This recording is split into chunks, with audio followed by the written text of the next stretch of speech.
The old woodland appeared before them as a mysterious and forbidding place, its tall trees hidden by a thick layer of leaves. Deeper into the forest the hikers went, and the more they could feel the eerie quiet and feeling of foreboding. Sarah, Mike, Emily, David, and Lisa were the 5 friends that set off on this hike, and they all had their own individual motivations for doing so. They were intrigued by the stories of the forest's mysterious beauty and wanted to see it for themselves. Their voyage had begun on a bright morning with sunshine filtering through the trees at the forest's edge. They walked in a familiar direction, the echo of their eager expectation filling the air. However, as they progressed, the sun dimmed, and the trees converged above them to form an unsettling, ever-changing labyrinth.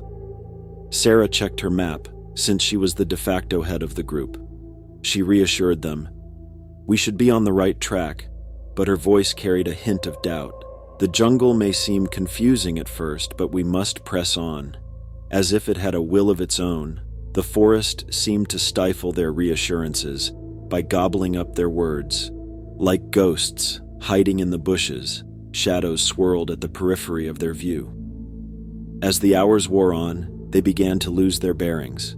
The serenity of the forest was only disturbed by the rustle of leaves or the sound of distant, unintelligible murmurs that appeared to come from the trees themselves. Their lights cut through the growing darkness, showing twisting, gnarled roots that seemed to wriggle beneath their feet as they continued further. The locations portrayed on Sarah's map are now largely forgotten, rendering the map nearly worthless. Then they saw it, a strange phenomena that gave them the chills. Shadows broke out from the trees and merged together on the forest floor, making beautiful patterns. As they watched the shadows come to life and move with a fluidity that beyond understanding, the hikers exchanged anxious glances. Sarah reached out to touch one, but it evaporated between her fingers like smoke and left her feeling chilly. They were frightened, but they couldn't help but follow the mysterious dark route that seemed to have created in the forest itself. As they ventured farther into the mysterious core of the forest, the uncanny dance of the shadows continued. They continued to uncover the forest's mysteries as they progressed. They discovered old stone markers covered with glyphs that suggested a mysterious past. There was an unnerving vibe in the very earth beneath their feet. As the hours turned into a never-ending night, the hikers knew they were hopelessly disoriented in the forest of shadows. Fear tore at their resolve, but they'd gone too far to turn back now that the darkness was their only companion. The gang continued forth with fear and dread, not knowing what dreadful fate awaited them in the depths of the old woodland. They were trapped in the mysterious depths of the forest of shadows, and there was no sign of a way out. The more the hikers went into the forest of shadows, the more their environment became a kaleidoscope of shadows and ethereal morphing figures. The shadows that had led them at first appeared to tease and play with their senses as they were led along meandering, unfamiliar passageways. The trees in the forest seemed as if they had been gnarled and twisted by evil forces, adding to the atmosphere of gloom and antiquity. There was an eerie calm in the air, disturbed only by the eerie echoes that resounded through the woods.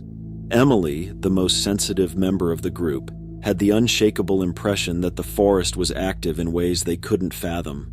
Her voice was barely heard over the eerie stillness as she murmured her ideas to the others. When she said, "It's as if the forest itself is watching us," they all felt a chill go up their spines. These shadows aren't happening at random either, they're trying to tell us something. Sarah, always a dogged leader, acknowledged Emily's evaluation as valid. "There's no going back now. We have to go where the shadows take us. Perhaps there is a path leading out of this woods." The evil woodland whispers seemed to be getting louder, bearing with them fragments of conversations from a period when the forest was still a mystery to anyone who ventured into its depths. As they continued on, the hikers came upon a clearing that was lit by a ghostly glow that seemed to come from within the trees. An old stone shrine, covered with mysterious markings and encircled by twisted trees, stood in the middle of the clearing. They were lured to the altar by shadows that gathered there, forming patterns so complicated they seemed to move and swirl of their own accord.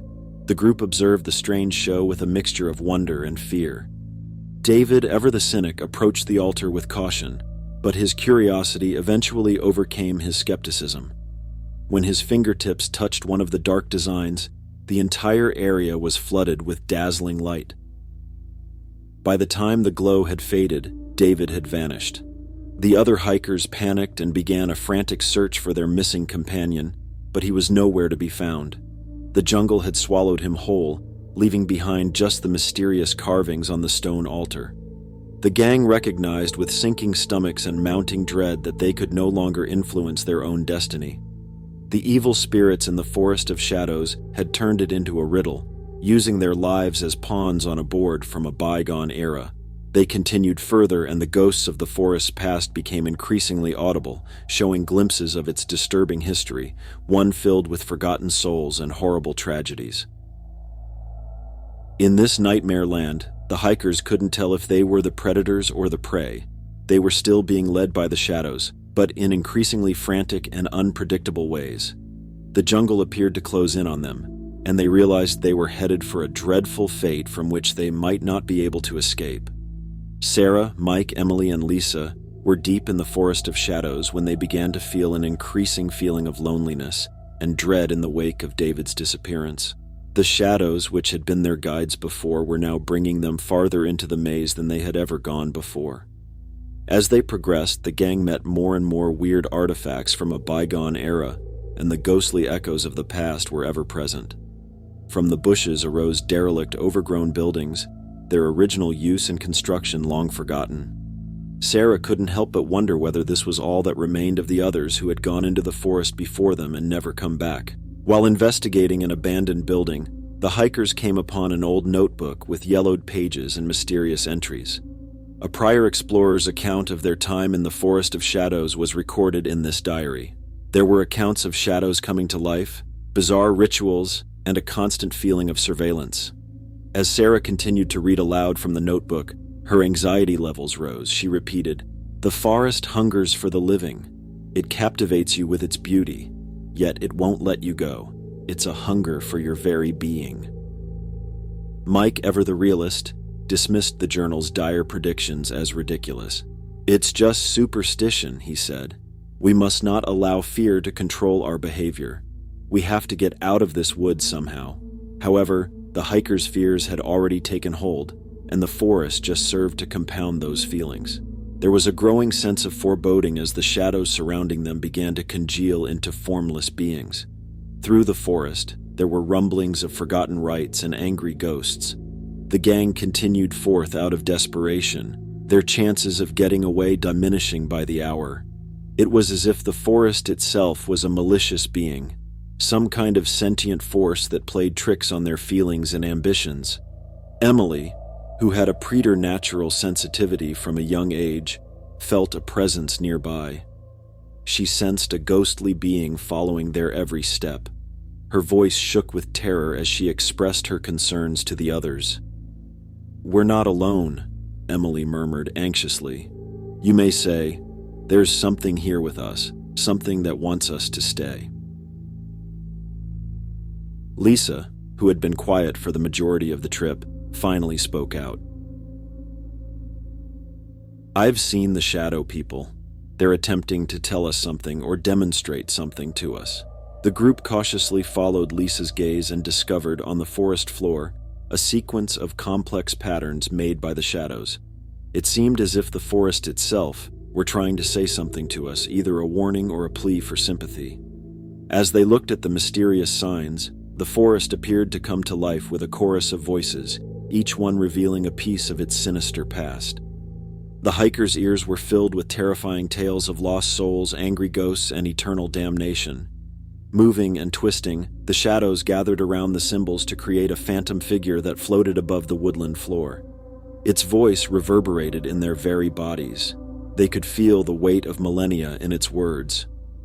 "You are not the first to be ensnared by this forest," the ghostly apparition mused, "and you certainly won't be the last.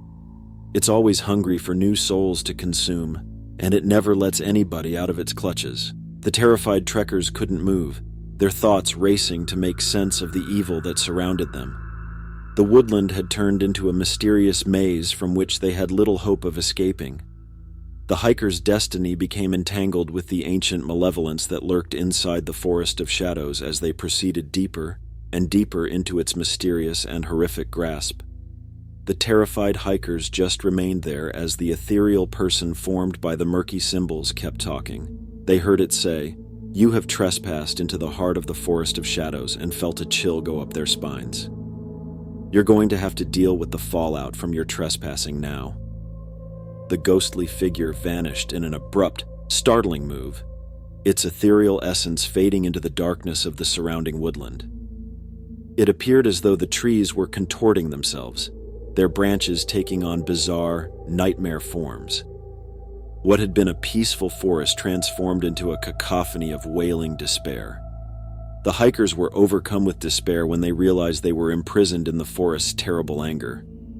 Emily held tightly to the notebook in the hopes that it might hold the key to their rescue, while Mike swung the flashlight about like a weak weapon against the growing darkness. Lisa's terror was evident as she begged the trees for help. "Allow us to leave. We apologize for the interruption. We really need to get out of here." The forest, however, was unmoved by their pleadings and instead took on a vindictive aspect of its original malevolence.